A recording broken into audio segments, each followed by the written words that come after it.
দারিদ্র্যের হার বাড়ছে, স্বস্তিতে নেই স্বল্প নিম্ন আয়ের মানুষ, কাঙ্ক্ষিত কর্মসংস্থান নেই, অনিশ্চয়তায় হচ্ছে না বিনিয়োগ। উচ্চ মূল্যস্ফীতি পরিস্থিতিকে আরও উস্কে দিচ্ছে। সহসায় সুখবর পাওয়া নিয়েও আছে শঙ্কা। সাবেক তত্ত্বাবধায়ক সরকারের উপদেষ্টা ডক্টর হোসেন জিল্লুর রহমান মনে করেন, দারিদ্র্য বৃদ্ধির জন্য বর্তমান পরিস্থিতি অনেকটাই দায়ী।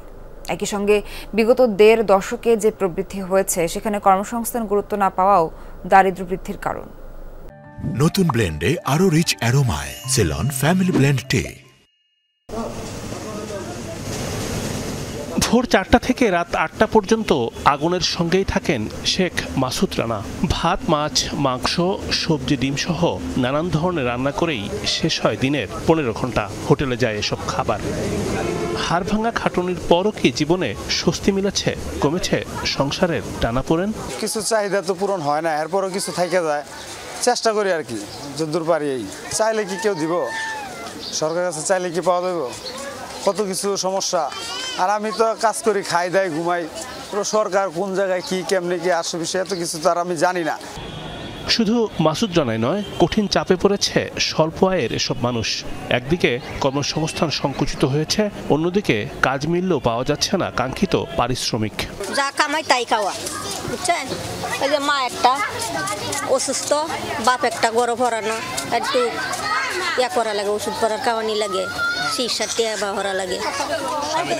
না, স্বামী নাই। এই যে কত জিনিস মানুষের সাহায্য পায়, আমরা পাই না, 10 টাকাও না। সূচকও তাই বলছে, ভালো নেই নিম্নবিত্ত। বিশ্বব্যাংকের ডেভেলপমেন্ট আপডেট রিপোর্টে বলা হয়েছে, আগের বছরের চেয়ে এবছর বেড়েছে দারিদ্র্য। বেসরকারি গবেষণা প্রতিষ্ঠান পিপিআরসির সমীক্ষাতেও ধরা পড়েছে দারিদ্র্য বৃদ্ধির চিত্র। বলা হচ্ছে, দারিদ্র্যের হার এখন প্রায় 28%। প্রশ্ন হচ্ছে, কেন বাড়ছে দরিদ্র মানুষের সংখ্যা? এর মধ্যে কর্মসংস্থানের একটা মহাসংকট আছে, বিনিয়োগ খরা আছে, প্রাতিষ্ঠানিক প্রক্রিয়া যে উন্নত করার একটা বিষয় আছে, প্রাত্যহিক অর্থনৈতিক জীবনে যার ভূমিকা রাখতে পারে সেখানেও এক ধরনের স্থবিরতা আছে।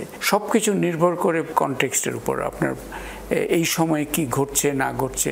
এই গত 5 বছরের যে ধারাবাহিক সংকটের কথা বলছি, সেগুলো এক ধরনের বড় প্রভাব ফেলেছে। সরকারি প্রতিষ্ঠান বিবিএস এর 2022 সালের হিসাবে দেশে দারিদ্র্যের হার ছিল প্রায় 19%। তবে এই তথ্যের ভিত্তি নিয়ে আছে সন্দেহ। গেল 1.5 দশকে বেড়েছে মোট দেশজ উৎপাদন বা জিডিপি, কিন্তু তা কর্মসংস্থান তৈরির জন্য কতটা সহায়ক ছিল? কর্মসংস্থান বান্ধব প্রবৃদ্ধির প্রক্রিয়া হয়নি, আমাদের প্রাধান্য পায়নি। আরেকটি হচ্ছে দারিদ্র্য বিমোচন বান্ধব প্রবৃদ্ধির প্রক্রিয়াও গুরুত্ব পায়নি। যে ব্যাটারি চালিত রিক্সার এই ঢাকা অলমোস্ট ছেয়ে গেছে, কারণ অন্য কর্মসংস্থানগুলো নাই। নির্মাণ খাতগুলোতে যে সাময়িক কর্মসংস্থানগুলো হতো, নির্মাণ খাতের একটা বড় ধরনের স্থবিরতা আছে। অ্যাকচুয়ালি পরিবর্তিত সময়ে অর্থনীতিতে চাঞ্চল্য তৈরি হয়নি, নির্বাচনকে কেন্দ্র করে আছে এক ধরনের অনিশ্চয়তাও। ফলে সহসায় মিলবে না কাজ, মজুরি বৃদ্ধি পাওয়াও কঠিন। রিমন রহমান, যমুনা নিউজ, ঢাকা।